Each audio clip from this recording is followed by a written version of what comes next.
Good morning. On behalf of Sheriff Joey Terrell, I want to welcome you. To begin with, I'd like to give you a brief synopsis of where we are to date on the investigation. The results of the autopsy are still pending. The results regarding the analysis of the items we've submitted to the crime lab are still pending.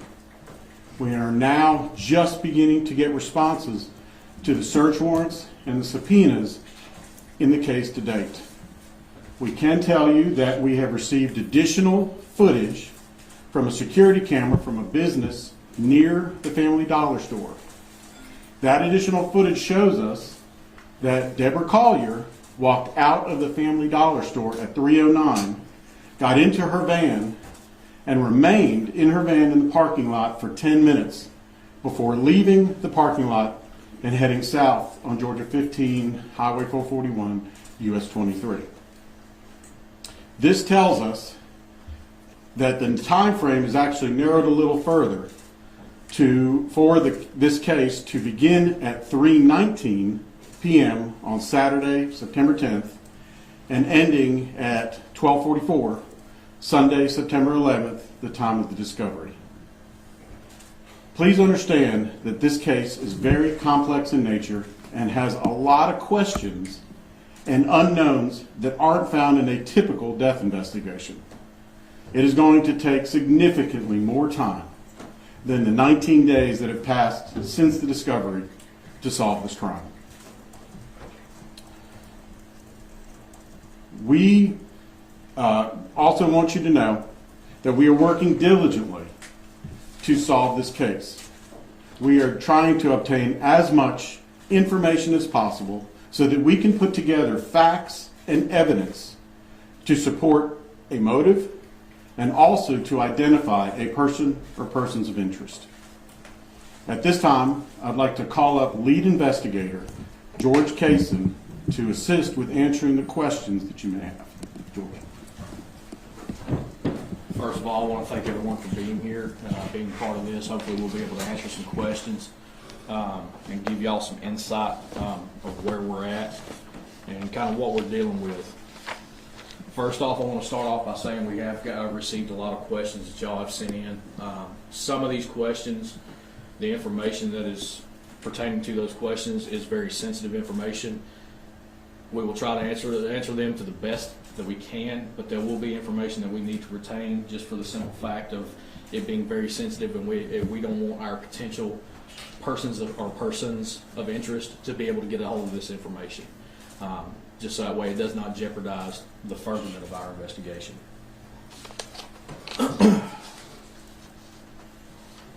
As far as some of these questions that were asked, I'm going to kind of go through a list of them and try to give answers as best as possible to you. One of the first questions that was asked is, can you confirm the Venmo message from the daughter, from mom to daughter was sent to mom's phone? We're still waiting more information that we have requested to confirm or deny where the Venmo was sent from, but we can confirm that Amanda did receive the Venmo. She did receive money. That much we do know right now.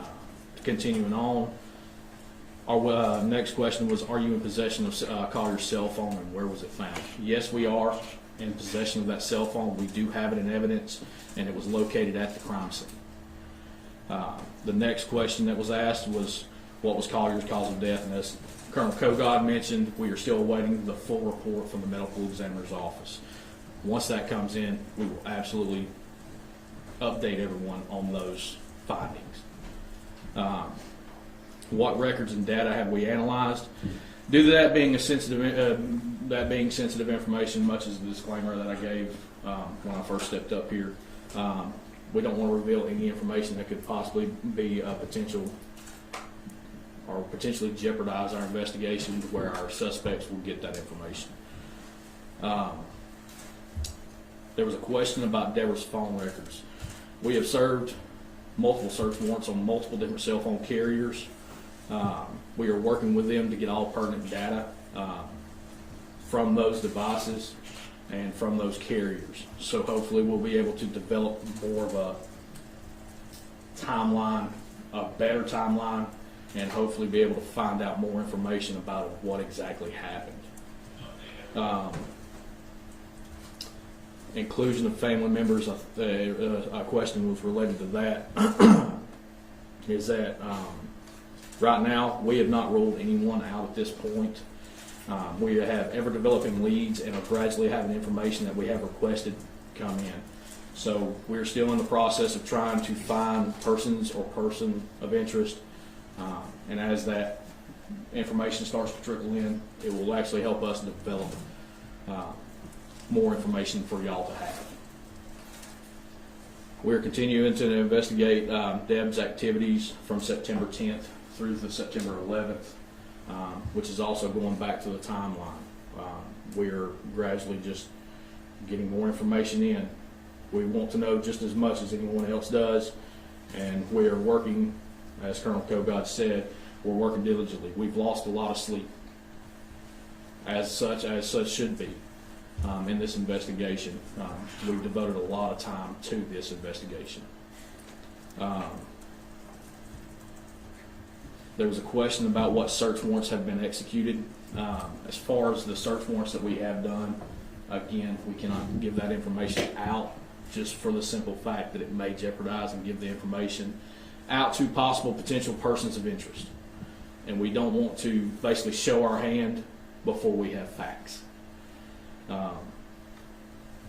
And as Colonel Kogod said, a couple other questions that were kind of obtained as far as Deborah's timeline. We have obtained additional footage from the parking lot, as he described, where she is in her 2022 Chrysler Pacifica van in the parking lot of the Family Dollar, which is obviously joined by other businesses. We've obtained additional footage and found that she stayed in that parking lot an additional 10 minutes. From that 10 minutes at 3:19 p.m., she leaves the parking lot and begins to head southbound on Georgia 15, which is the main highway, the 4-lane highway that connects Raven County to Habersham. She starts traveling southbound towards Tallulah Falls, which is just inside Habersham County. We are still in the process of trying to obtain videos from other locations and other businesses along that route, and we encourage any business along that route that might have cameras, please reach out to us. Look through your video cameras and reach out to us, so that way we can have a meeting with you and see if we can kind of even narrow down our timeline even more. And as far as the timeline, the last time we know that she was alive was at 3:19, because we see her in that vehicle leaving the parking lot, heading southbound on Georgia 15. There was a question about our thoughts of this being a homicide. We have not changed our thoughts about this being a homicide. We're still treating this as a murder investigation, and we will not change that. We will diligently and continuously work day and night trying to solve this case and try to bring justice to Miss Collier and her family. A lot of the questions we got are kind of repeat, so if I do repeat some of these answers, I do apologize, but I'm trying to go through and trying to hit every question that was given to us. We're, again, going back to the cell phone providers and search warrants we've done. We're working with multiple different cell phone providers to obtain the necessary information. All we know right now, as far as the Venmo message, is that, yes, it was sent to Amanda. There was a question in there as far as, do we know where the money is now? No, we don't. For the simple fact that we are still obtaining information, when it was sent, where it was sent, what device it was sent from. We're still trying to obtain that information right now. I have a question back, going back to what you were saying about the death and why you're confident that this is a homicide. Was there any signs of trauma to the body that clearly indicated that this was a homicide? The only thing we know as right now is the burns of the body. We're still waiting for the absolute full report from the medical examiner's office. But nonetheless, because of the burns, we're still treating this like a murder. We're trying to investigate it as such, and we won't deter from that just because we're going to treat it like that investigation to get all thorough information. And in the statement, it says, let's see, that you're clear that this was a random act of violence. Generally speaking, if I say something is a random act of violence. Let me stop you right there. Where did that statement come from? It was not a random act of violence. Okay. My apologies. Okay. What, meaning that it was not could you be more specific? Because I don't want to put words in your mouth. What does that mean? Does that mean someone knew someone? No, what that means at this point is there is no information. I'm sorry. There is no information or evidence to this point that shows that this was something random, that there was something that was not from somebody that she either knew or somebody who she had some association with. That's what we're seeing at this time. So based on that information, we do not believe that this is a random act of violence. We do not believe that this is the act of a serial killer. We believe that this act was deliberate and personal. Okay? I saw you raise your hand. Yes, sir. Michael Ruiz from Fox News Digital. I'm just curious if Debbie's purse was recovered at the scene. Yes, it was. We do have that in evidence, and it was recovered from the crime scene. Is that another purse than the one that was said to be left at her home? That we're not aware of. We're still working on that, but we do know for a fact the video that was released of her being in the Family Dollar, that purse was found at the crime scene and is in evidence. And one other question there is there anyone in that area that she is acquainted with? Is there a reason she would go up there dressed in her Bulldogs jersey on game day and drive an hour? We're still trying to work with that. Again, like I said, as far as some of the search warrants and some of the follow-ups that we're doing, we're trying to obtain that information to see if she has any connections. If anyone, and well, that's one thing too, I'm glad you asked that. If anyone does have any kind of contact, we encourage the public as well. If anyone had contact with Deborah Collier during that time frame, as far as from September 9th all the way through September 11th, specifically around the time frame of 3/19 to Sunday when the body was found, if anyone had any contact or might have seen or talked to her, please, we encourage you to come forward and speak with us. Investigator Case and Joy Persona, Yes, Habersham. You mentioned that she headed south on Highway 115. Georgia 15, sorry. After Yes. leaving the Family Dollar store. Did the school zone cameras in Tallulah Falls School pick up Yes. her departure? Absolutely. And actually, I'm glad you asked that. I do have something that we're going to make readily available for y'all when we're done with this press conference. We do have in our possession, this is an actual photograph from the Tallulah Falls school cameras. She was seen traveling northbound on Georgia 15, just north of our crime scene there, which is just south of Victory Home Lane. This is a picture of her traveling northbound on Georgia 15, traveling through these cameras at 2:17 p.m. on Saturday. Once we're done with this, I will actually tape it up here on the wall, so that way anyone and everyone can come up here and get a better picture of it, because I understand it's hard to see from here. So once we're done, you can come up and get a better picture of it. Did you see her coming back southbound? We have not. We have been in coordination with Chief Elrod from the Tallulah Falls Police Department. She has spent countless sleepless nights looking through cameras, and that being one of the most heavily trafficked roads in northeast Georgia, especially for travel towards the North Carolina mountains, there's probably in the upwards of 150 to 160,000 cars that come through there. So they are still looking through to see if we can find her coming back south.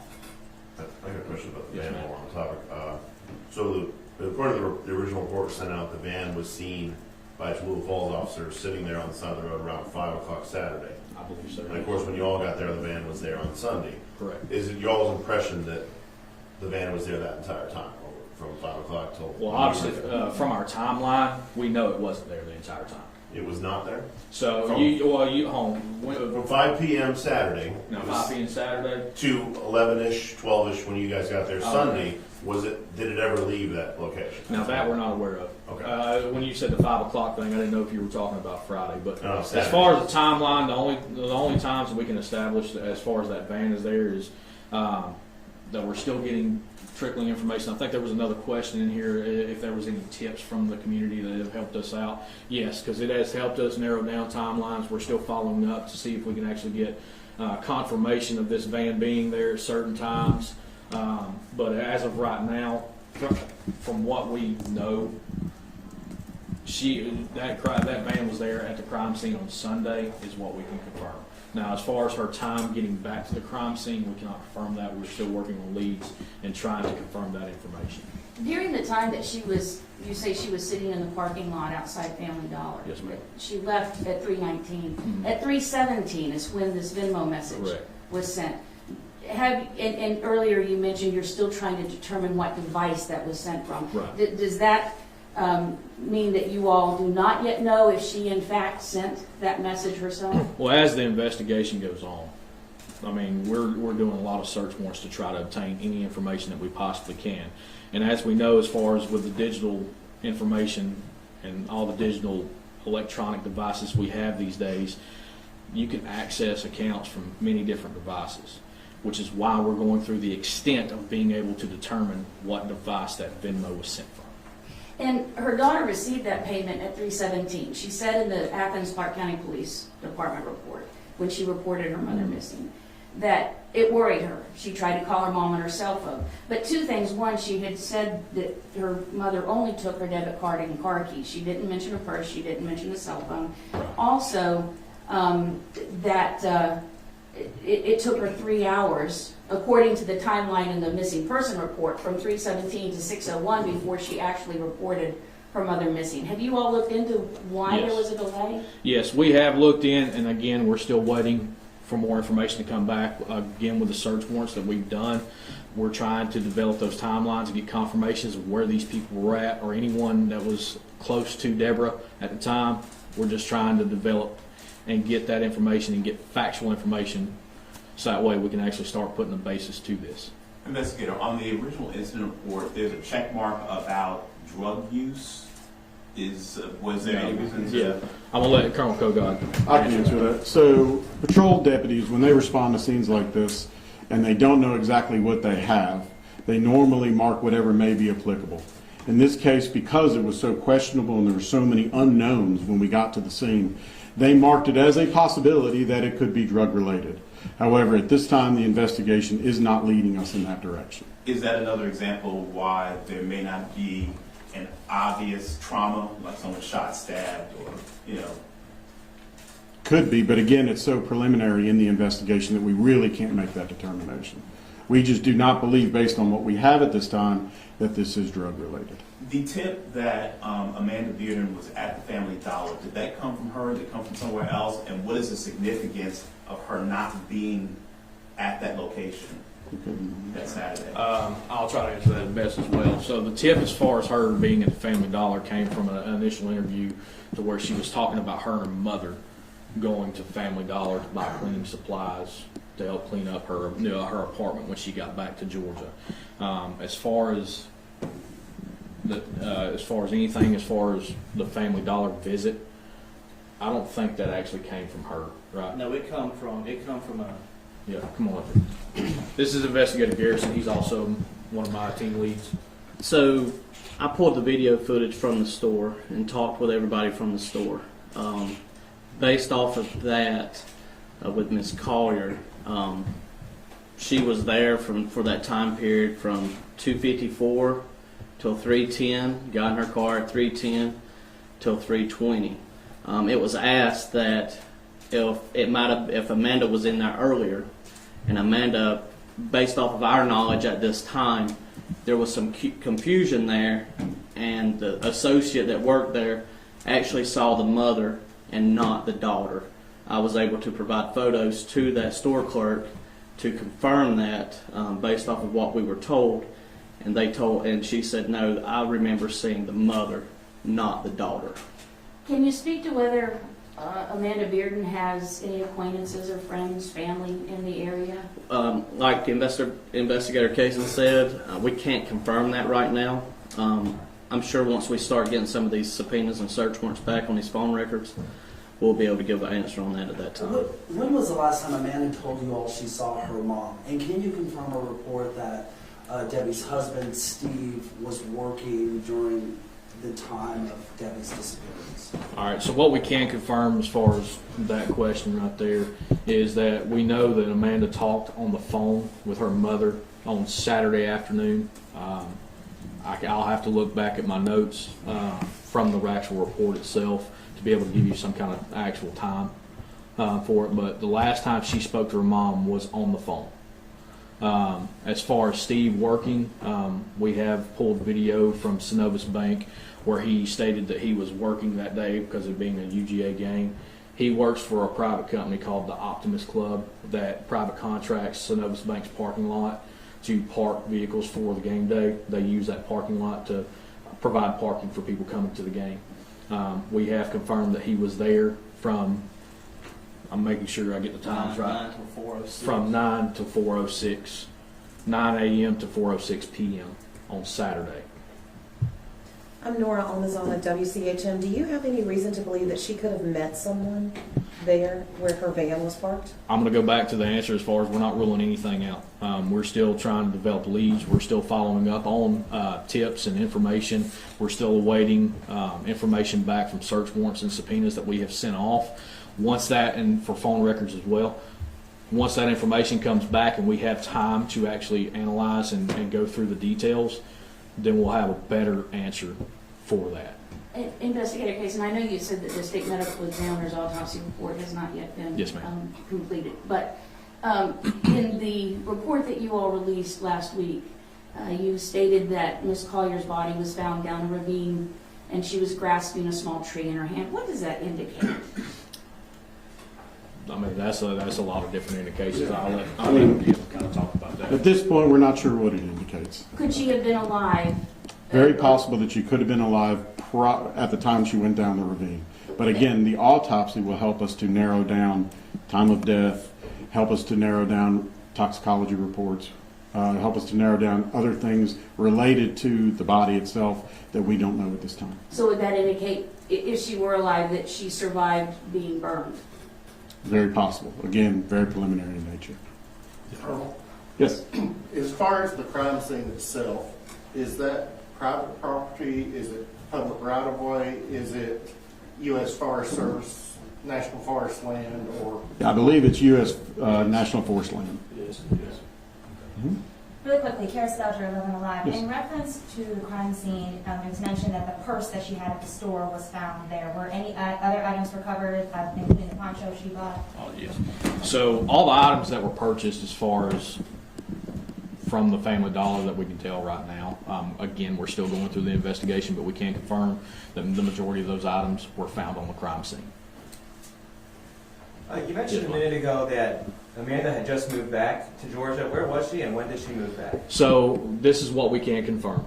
She lived in Maryland with her brother. She lived in, I think, the same apartment complex, correct? With her brother up in Maryland.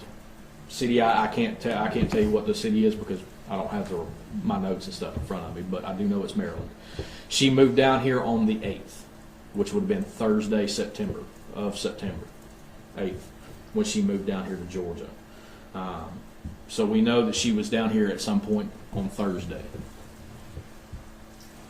Yes, sir. You're clear it's not a kidnapping, despite the fact of that note with the Venmo note. Well, is that something that has made things particularly murky? Because that note seems to give the impression something was going on.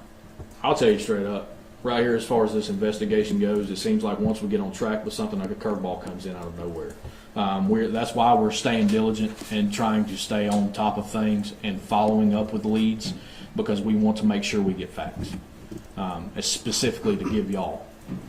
We want to make sure that we have all the information before we start pushing forward. Did Amanda give any theory as to what was going on, why she would get that kind of message, especially now that we know that message was probably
and detail as we can on the ongoing investigation. Is he here in Habersham? No, ma'am, he has been called out of state.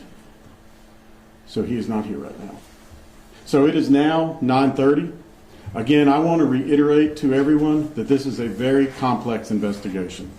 It has a lot of unanswered questions. It also has a lot of issues that you don't see in a typical death investigation. For that reason, it is going to take a significant amount of time, well beyond what we've had in the past 19 days, to solve this crime. But we are working diligently to do that. We are working diligently to determine a motive, to find people or a person of interest, and to bring a resolution to this case for Deborah Collier and her family. Thank you. Colonel, may I make a statement? Sure, absolutely. Also, going off of what he said, as far as in the 19-day investigation, to kind of more elaborate on that, this investigation is a marathon. It's not a sprint to the finish. We are going to make sure we take our time so that way when an arrest is made or when persons of interest are actually identified, that there will be ironclad information behind that and supporting our reasoning. We want to encourage anyone that has any information to please reach out. We are following up on any tip and any lead that we could possibly get. My opinion, and I try to leave my opinions out of this, there's no such thing as bad information as far as given to us to follow up with, because we're going to follow up and find out whether it's relevant or whether it's factual or whether it's pertinent to our investigation. So please, if anyone has any information, do not hesitate to reach out and speak with us. You want me to go ahead and just give them put our phone number out? My direct line is 706-839-0560. Investigator Garrison, who is my partner on this investigation, his phone number is 706-839-0559. Please contact us with any information. If anyone has had any kind of contact or has anything that might help us further our investigation. And that autopsy, when did you guys expect it to? We're still waiting. We did have a meeting with them. They have prioritized things. So they initially gave us a 6-week time frame, but depending on how long it takes, once we get it back, we will have another update.